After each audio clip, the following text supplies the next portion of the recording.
talking about defiance here. Defiance. Swing and a drive, left field. It's gone. It is gone. It is bedlam at the bank. The Philadelphia Phillies are 2008 World Champions of Baseball.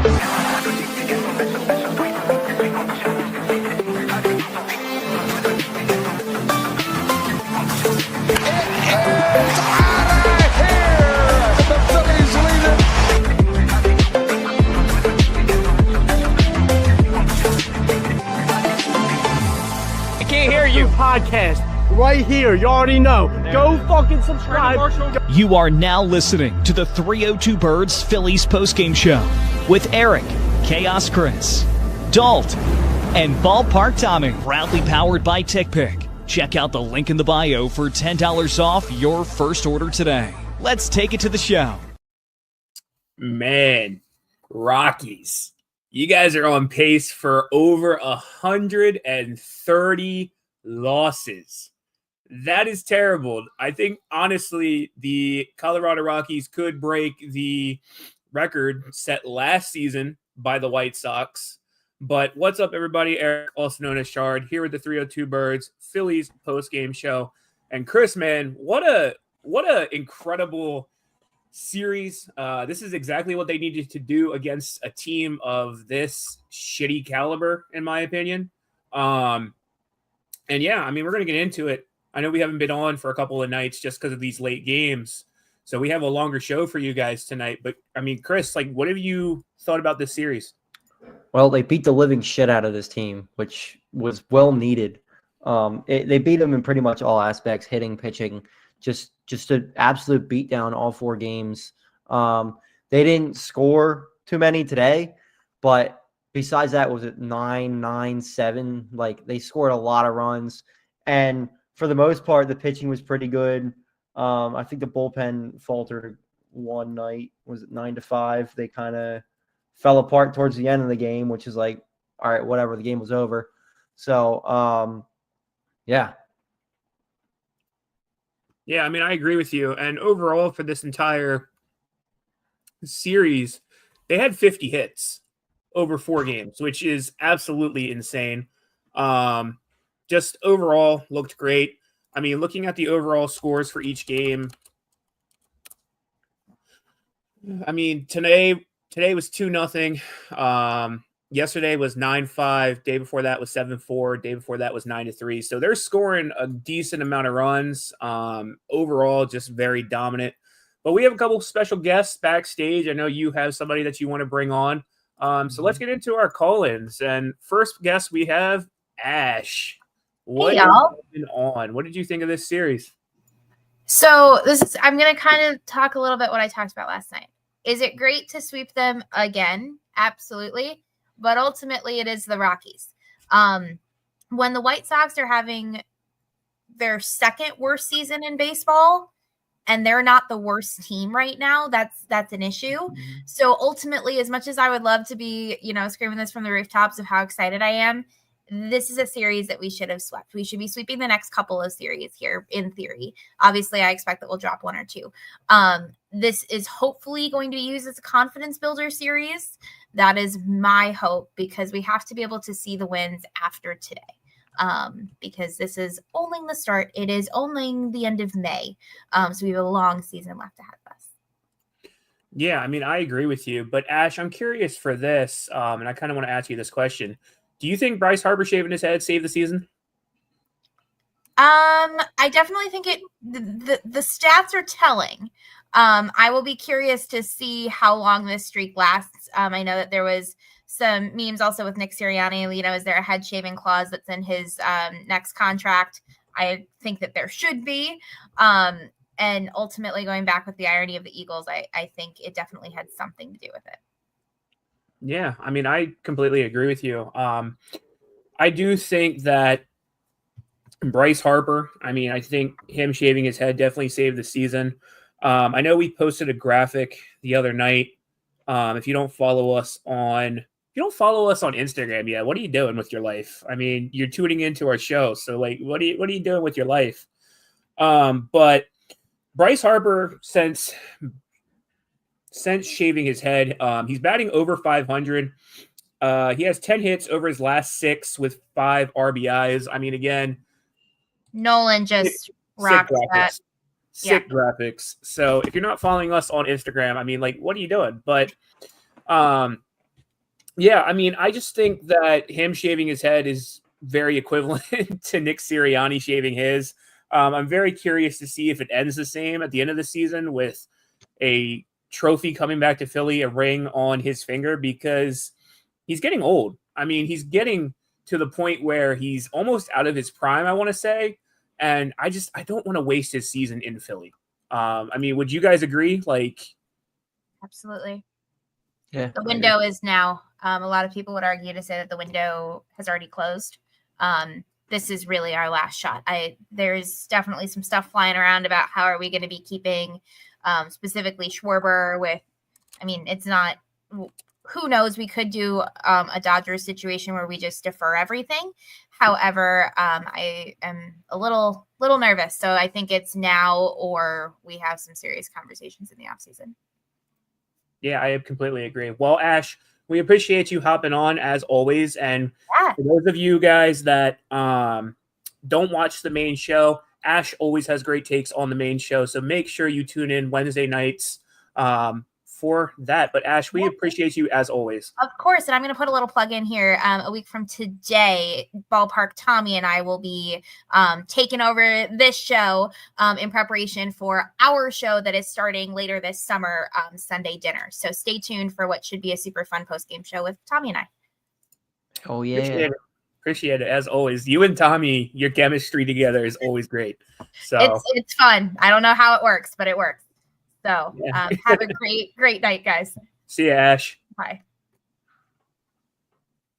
Next on here, we got my buddy Cole Thompson. If you guys don't know Cole already, we used to do a lot of content back with each other, and just an overall good dude. So let's bring him in here. What's up, Cole? What's up? How we doing? Good. We're fired up. Yeah, so first thing for you, Jose Alvarado just got pinched, which is absolutely fucking terrible. Motherfucker couldn't stay off Ozempic. How do you think this bullpen's going to be the rest of the year without Alvarado? And when he does come back, should they pitch him or just leave him in the minors since he can't pitch in the postseason? Yeah, I don't think they should bring him back into the majors. I mean, he can't pitch in the postseason. No point. Romano obviously has looked much improved at what we saw early on. I believe it's like 9 straight games he's gone without giving up a run. So, but overall, I still think the Phillies need another bullpen arm if they're going to want to have a chance to be able to take down the Dodgers or go on a deep playoff run this year. Yeah. And, I mean, going off, the Phillies right now have the best record in baseball. Do you think this is sustainable? Are they actually the best record? Are they the best team in baseball, or are they just getting lucky and beating shit teams? No, I think they're taking care of business where they need to. I think overall they're in that bunch of championship teams with the Dodgers, with the Mets, with the Yankees, in that group of teams that can win a World Series. But overall, come playoff time, with the hot and coldness of this lineup, you need a reliable bullpen, and you lose Alvarado. Although as good as Romano has looked, I still think they need to pick up some pieces here if they're going to want to compete. I agree. Well, Cole, where can people find you? You know, you can find me on my Instagram. It's Instagram, all social media is Cole Tomp. That's where you can find me. You know, I'm a little bit out of the content game now on the corporate side of sports media, but, you know, I still post some pretty cool stuff. Yeah, we'd love to have you on some more, and, you know, maybe have you on a lot more on this little post-game show. We'll see. I'll talk to you soon, buddy. Thank you for coming on. Yep. Everybody follow Cole Thompson. Well, as always, I mean, just overall dominance by the Phillies. But getting into today's game, I mean, as you guys know, it was kind of slow and really fast-paced. I mean, Ranger looked absolutely dominant, and they kind of said this on the postgame show that his first start was very worrying, but after that, he's just been lights out. Looking at his overall start for tonight, my mouse is spazzing. But looking at his overall start for tonight, let me pull it up here. 6 Went 2/3, seven right? innings. Went 7 innings pitched. Looked absolutely dominant. 6.2 innings pitched, 6 hits, no runs, 3 walks, 6 strikeouts. ERA is a 3.70. Got his 3rd win of the season.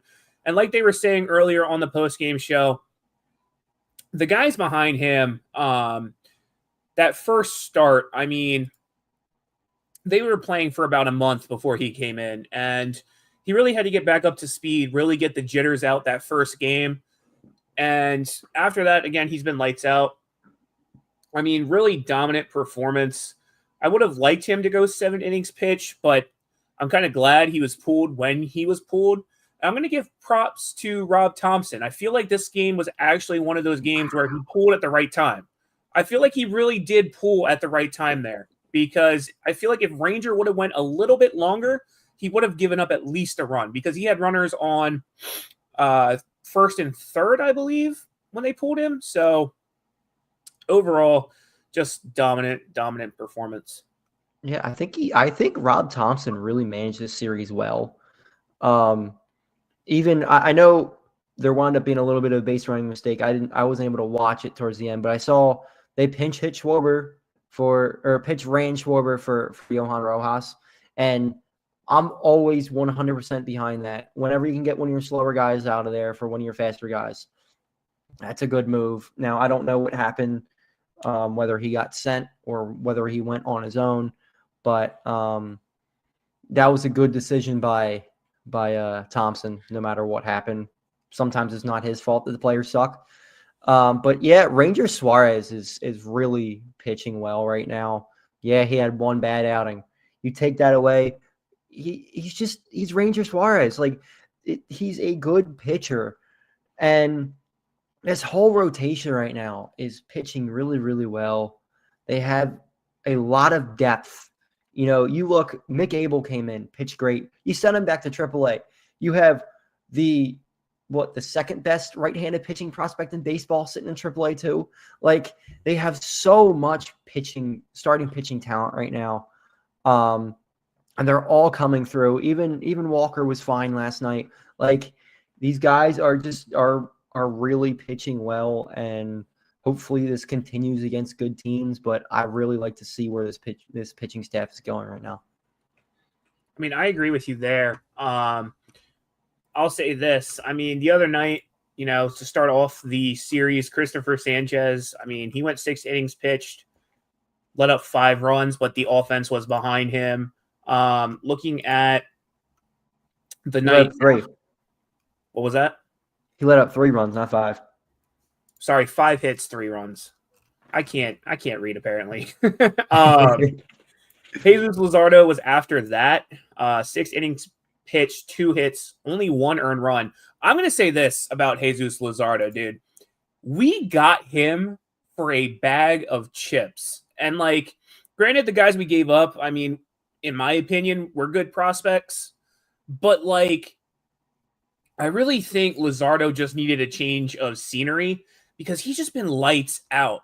And I saw a report earlier from MLB, and it ranked like the top 10 pitchers, and he wasn't even on that list. And I'm just really amazed at that, because his ERA is sub 2 right now. He leads pitchers in a couple different categories, but he's not on the list of top 10 pitchers this season, which is astronomical to me. But I mean, overall, I think everybody's pitching well, like you said. And I'm curious to see, once Nola comes back, really what they do with this rotation, because I don't think Nola should be just thrown back into the starting rotation, especially with the season he's had. 1-7. They're going to, but I don't think they should. I mean, it's tough. They got $170 million locked up into them. Like they're going to throw him back in the starting rotation because they're kind of locked there. And, maybe after this injury, if it really is an injury, he'll somehow turn it around like Brandon Marsh has. I hope they can turn him around enough where they can trade him, because they really need to get someone off this pitching staff so they can bring up either Abel or Painter, because they're both ready and they don't need to be pitching in AAA anymore. If you can go get something for Ranger Suárez, since you probably won't re-sign him, go do it. Go get, I don't know, a left fielder or center fielder or another prospect that you can use in another trade. Hell, at this point, maybe even a catcher, because I don't think Realmuto is going to re-sign. At least I wouldn't re-sign him. So, they should use these assets wisely if they can. I know it's tough because you are the top team in baseball currently, but it's about being the top team in baseball now and in the future. Yeah, I mean, I agree with you there. And I guess that kind of leads me into my question I wanted to ask you. When they do call up Painter, right? And this is probably for another month or so. I've been seeing reports with some Phillies beat reporters saying they think he's going to be called up in at least minimum 5 more starts in AAA. What do you think they're going to do? I mean, do you think they're going to trade somebody at the trade deadline so they can bring up Painter? Do you think they're going to put somebody in the bullpen?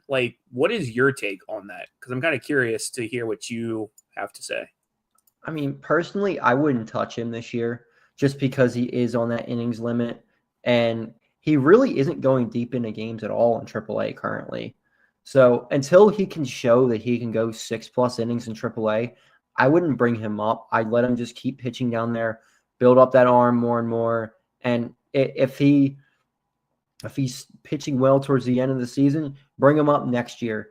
I think Abel right now is the guy you bring up before him, just because I think Abel's ready and Abel's a little bit older, and just let Abel pitch because I think he does have it. Whether he's a number 1 pitcher, I'm not sure. I think he's probably a very solid 3, but you can use those guys still, and you need those guys.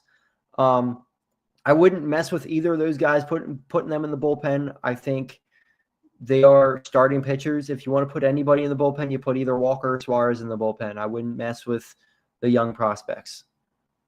Yeah, I completely agree with you. I mean, that makes perfect sense, especially after how Abel pitched the other night. But switching from pitching and into batting, I mean, batting this entire series was just absolutely insane. 50 hits this entire series. Granted, it's against the Rockies, and like Ash had said earlier when she was on, I'd like to see this progress into the seasons or the series coming up. We play the Athletics next, which those games are so late. 10 o'clock, bro. They're at 10 at night. So if we're here for post-game shows, you guys better tune in at early morning hours. But yeah, I mean, it's super late. But I'd like to see them, especially because, they're playing in a Little League park. And we saw what happened when we played the Rays in a Little League park. I mean, we swept them. So I'm fully expecting the Phillies to take at least 2 of 3. I mean, I will say the Athletics have been kind of decent recently. Not great, not bad. They've been just borderline okay, in my opinion. Mm-hmm. But yeah, I want to see this team strive to be that offense we know that they can be. Nobody tonight was really, in my opinion, too memorable. I mean, Bryce Harper had an RBI. Max Kepler had an RBI. Other than that, it was a really slow offensive night. Kepler was 1 for 4. He hit a good double to score a run. Bryce Harper 1 for 4 with 1 RBI. I mean, Kyle Schwarber, again, decent, 2 walks, 1 hit. So overall, I mean, not too big of a offensive explosion tonight like the other nights have been. I mean, the past couple of nights, just they were hitting, hit after hit. Last night, Bryce Harper and Trey Turner back-to-back home runs. Kyle Schwarber hit his 300th home run this season, and it was a blast. Bohm hit a home run. Sosa hit a home run. Am I missing anybody for home runs? The offense was just clicking this series. it seems like there's a lot, and I'm looking at all the batting averages now, and they're really, really starting to creep up. Even Brandon Marsh, who for a while was batting like 120, he's up to 217. Bohm, who was batting low 100s, 264. Max Kepler was really bad. He's back 229. Like, these averages are really starting to creep up, and these guys, you can tell they're just having a lot better at bats right now. And really, I think that starts with the lineup construction at that top of the lineup, having Stott there. I think Stott is just a great leadoff hitter. He should stay there. And, when Stott is leading off, it means somebody's on base for Kyle Schwarber to hit an absolute nuke. Kyle Schwarber is still hitting the same amount of home runs as he was when he was leading off, if not more.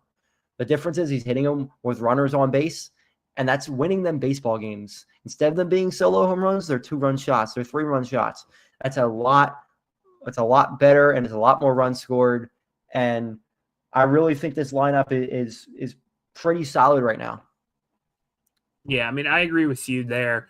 I do want to kind of get into a discussion with you that I've seen a lot of people on Phillies Twitter talking about. So obviously, I mean, there's the issue with Stott and lefties. And I get that a lot of people this series were really, I guess, upset that Stott wasn't playing as much as he probably should have been this series. Obviously, Rob has constructed lineups for lefty pitchers. But Chris, I'm curious as to your take. I've seen a lot of people saying that both Stott and Sosa should be playing at the same time, and you throw Sosa back in left field and experiment some more. I mean, do you think they should continue that experiment? I know it was only one game, but I feel like if they wanted to experiment some more, they probably would have by now. Yeah, I think they're just not confident there with Sosa in left field. Not that Kepler is that great in left field either, but I don't mind them giving Stott more days off here and there to kind of preserve him, because he does take a lot of pitches and it's a long season. Now, it'll be interesting to see if this is something that continues through the postseason or not. Because I think Stott should play against lefties a little bit more than he is. But it's hard when Edmundo Sosa's batting, 380 something still? Like, he's just absolutely tearing the cover off the ball every single time he's out there. So you're either playing him at second base or you're playing him at third base, because he's not playing left field, not playing center field, and they're playing Trey every single day, and really he should be. He's batting 305. So I guess I'm starting to come around on the idea of not playing them against lefties. I don't think that Marsh should play as much as he is my only gripe right now, even though he is starting to play better. I like Johan Rojas and think Johan Rojas can be a future piece here in the outfield, whether it's in center or left. Because Crawford's probably going to take over that center field position pretty soon. But if you could put him in left, you got a lot of speed in that outfield then. Right. Well, next topic I kind of want to get into and talk about, which I think is a big accomplishment. As you can see here, 7 brooms for 7 games swept. And for the first time in franchise history, the Phillies sweep a season series of 7+ games against one team. And all it took was the team on pace to have the worst season in baseball history. I'm going to say this. I feel like every season is going to be a team trying to beat the previous year's record for worst record. I think White Sox last year were like 30 and 120 or something like that. Yeah, they were pretty damn bad. I think they had like 38 wins or something like that. It's like 38 or something. It was 41 and 121. Jeez. And right now, the Rockies are on pace to lose over 130 games. They are 8-41 right now, which is absolutely insane. And as you could see at the stadium, for anybody watching, I mean, their stadium for the most part was empty. And every time they showed the crowd, it was just full of Phillies fans for the people that actually were there. Didn't hear Rockies fans cheering at all this series when people would get hits. Always heard Phillies fans cheering, but I'm going to say this, like, this is, again, exactly what you do against a team that is this bad, this terrible. You should have came in here and you should have swept a team that before this series only had 8 wins. And I understand that every time we go to Coors Field, it's a battle. I understand that, Coors Field isn't our friend. But I really think this series shows, again, that the Phillies this season really, I mean, I know we said this at the beginning of the season, we weren't having high expectations, but they can hang with the big dogs. And we've seen that the past couple seasons. They can really hang around. They can get the wins. I mean, we overtook it's only May, but we overtook the division from the Mets. The Mets, I believe, are 2 games behind us now. They had an off day today. But again, this is exactly what you needed to do against a team of this caliber. Yeah, and yeah, it is only the Rockies. But you just said it's the first time in franchise history they've swept a team in 7 or more games. That's still nothing to scoff at. It means they still did it. And there's so many wins and losses in baseball that the fact that you were able to sweep the series is impressive. Now they just need to keep doing it. Like, a 4-game series isn't easy to sweep, and they just ran through them. Just keep winning games. Now, not necessarily a sweep every single time. Like you said, when we started off, we'd love 2 out of 3 against the A's. So as long as they just keep winning series, stay above the Mets, don't necessarily look at the Mets the whole time, but, win the division and worry about it then. But you definitely love to have that home field advantage throughout the playoffs again, even though it didn't really work last year. You want that home field advantage against the Dodgers if you get to that point. There's still a lot of season left. Right, I agree. And I will say this before we get into our next topic. I'm really curious in this A's series because last season they had some trouble with him, but I'm really curious to see how they do against Mason Miller. Because I know that last season, I think it was before the All-Star game, Mason Miller flew with did they all fly together or did they fly with the Phillies or something like that? I think it was something I think they flew on the Phillies plane. I think there was the one All-Star flew with the Phillies plane. They've done that a few years. For teams that don't have many All-Stars, they'll fly with the Phillies to go there. I guess to save the environment. Right. But I know that there was like a report last season where Bryce wanted to see Mason Miller and see what he was about. And then like after the game, Bryce was like, yeah, that kid's got it. Like that kid is going to be a problem for years to come. So I'm curious to see how they do hit against him going into this season. And then, the A's have Brent Rooker, who's a really good power hitter. So curious to see what our pitching can do against him. But yeah, I mean, that's really all we have for you guys in terms of this series. In terms of today's game, Phillies get the season sweep 7-0 against the Rockies. So overall, great accomplishment. But on that note, Fratty, my boy, come out to play, buddy. Yo, Fratty, give him the business. Only in South Philly. Only at Fratty's Corner. It's Fratty's Corner. What's up, guys? James here, Friday here.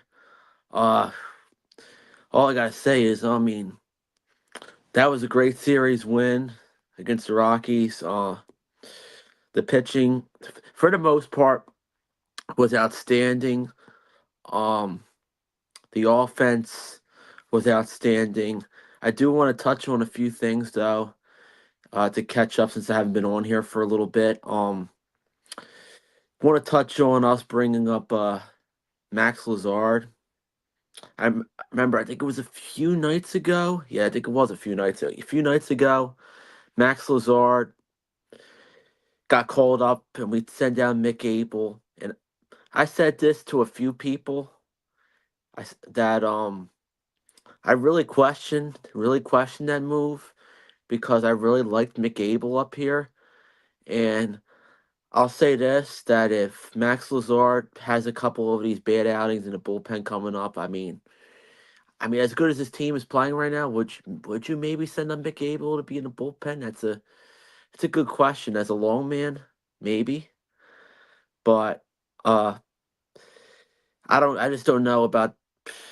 I didn't really I wasn't a huge fan of that move, but overall, to get to even more positive things, the offense has been on fire. Bryce Harper, ever since he shaved the hair, he's just been on fire.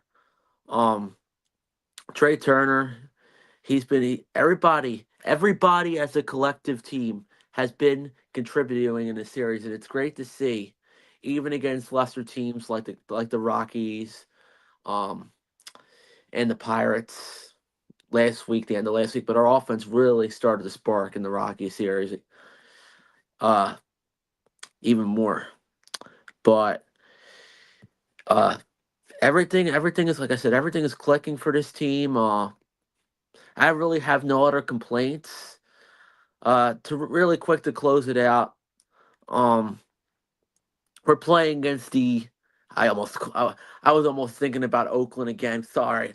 We're playing the Athletics, the original Athletics, just the Athletics, not the Sacramento Athletics, not the Oakland Athletics, not the Vegas Athletics, the A's. So, I'm interested, like you are, Shard, like you mentioned about a few minutes ago. I'm interested to see how we handle our first time playing in this minor league ballpark. Because I remember when we played against the Rays earlier this month, we were foul balls like it was a little league park and making noise, like Shorebird was making noise and all that. So I'm interested these next couple nights and day, because there is a day game on Sunday at 4:05 our time, how we handle this. But that's all I have to say tonight. There's no really other complaints. I'll probably see you guys tomorrow night, as long as I don't fall asleep, which I probably won't. I'll be up watching because the team's playing so good. So take care, guys. Yo, Fratty, give him the business. Only in South Philly. Only at Fratty's Corner. It's Fratty's Corner. You guys are still here? We got nothing else for you. Roll the outro. The Vikings! Swing and a drive, left field. It's gone! And it's gone! It is Bedlam at the bank! The Philadelphia Phillies are 2008 World Champions of Baseball!